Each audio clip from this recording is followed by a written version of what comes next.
எனக்கு ஒரு sister comment பண்ணியிருந்தீங்க, ஹேர் கட் வீடியோலாம் போடுங்க சிஸ்டர் அப்படின்னு சொல்லிட்டு. ஸோ உங்களுக்காக தான் சிஸ்டர் ஷேர் பண்ணியிருக்கேன் பாருங்கள்.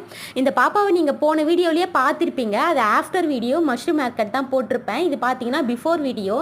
இவங்களுக்கு பார்த்தீங்கன்னா ஒரு 6 மந்த்லேருந்தே ஹேர் கட் பண்ணிட்டு இருக்காங்க. இவங்க அம்மா வந்து வேலைக்கு போகிறாங்க போல இருக்குது. ஸோ அங்கே ஆயமாக தான் பார்த்துப்பாங்களாம் பாப்பாவை. அதாவது முடி இருக்கக்கூடாதாங்க. முடி இருந்தால் பாப்பா ரொம்ப நச்சுன்னு அழுவா. ஸோ அதனால் ஹேர் கட் பண்ணிவிடுங்கன்னு சொல்லிட்டு அவங்களுக்கு ஒரு 6 மந்த்லேருந்தே சொல்லிட்டு இருக்காங்க.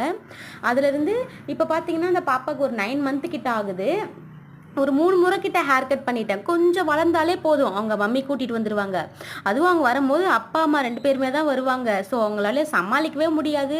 மோஸ்ட்லி பார்த்தீங்கன்னா என் கடையில் இருக்கிற பொருள் எல்லாமே திங்ஸ் கையில் கொடுத்துருவேன் விளையாட்டுக்கு. அதுக்கப்புறமா தான் அவங்களுடைய ஹேர்லேயே நான் கை வைப்பேன். அப்போ தான் கொஞ்சம் காட்டுவாங்க. ஒரு 1/2 hour கழித்து பார்த்தீங்கன்னா அவ்வளோதான், போர் வச்சிடும் அவங்களுக்கு. ஸோ எழுந்துக்க ஆரம்பிச்சிருவாங்க. ரொம்ப டென்ஷன் ஆகிடுவாங்க, அவங்க அழ ஆரம்பிச்சிருவாங்க. பாப்பாவை பிடிச்சி ஹேர் கட் பண்ணிடலாம். ஆனால் என்னுடைய மைண்ட் செட் என்ன, பாப்பா அழ வைக்கக்கூடாது. ஸோ அழ வைக்காத, நம்மளால் முடிஞ்ச வரைக்கும் பெஸ்ட்டு கொடுத்துணும்னு சொல்லிட்டு அழ வைக்க மாட்டேன். ஸோ என்னால் முடிஞ்ச வரைக்கும் ட்ரை பண்ணிகிட்டே இருப்பேன். ஒரு ஸ்டேஜுக்கு அப்புறம் அவங்களுக்கு ரொம்ப போர் அடிச்சிடும். மோஸ்ட்லி யாப்ரான் போடுவேன். யாப்ரான் போட்டு தான் அவுத்து போட்டுருவா. டவல் போடுவேன், டவல் போட்டதையும் எடுத்துருவா. ஏன் பார்த்தீங்கன்னா அந்த குட்டி குட்டி ஹேர்லாம் மேலே விழும்போது குத்த ஆரம்பிச்சிடும் பாப்பாவுக்கு.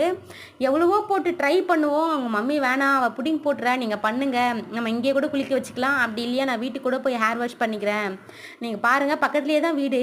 ஸோ அதனால் கிளம்பி போயிடுவாங்க. ஹேர் கட் பண்ணி முடிச்சதுக்கப்புறமா ஒரு வழியாக பண்ணி முடிச்சிட்டேன். அவள் போனதுக்கப்புறம் பார்த்தீங்கன்னா என் கடையே 2ஆக இருக்கும். ஸோ அதை நான் க்ளீன் பண்ணுறதுக்கே எனக்கு ஒரு 1/2 hour ஆகிடும். நான் என்ன சொல்லுவேன்னா பாப் கட் பண்ணிக்கலான்னு சொன்னால், இல்லை காதுக்கு மேலே வரைக்கும் ஃபுல்லாக முடி எடுத்துருங்க, கழுத்துக்கு கீழெல்லாம் முடியே இருக்கக்கூடாது, அந்த மாதிரி க்ளீன் பண்ணிவிடுங்கன்னுவாங்க.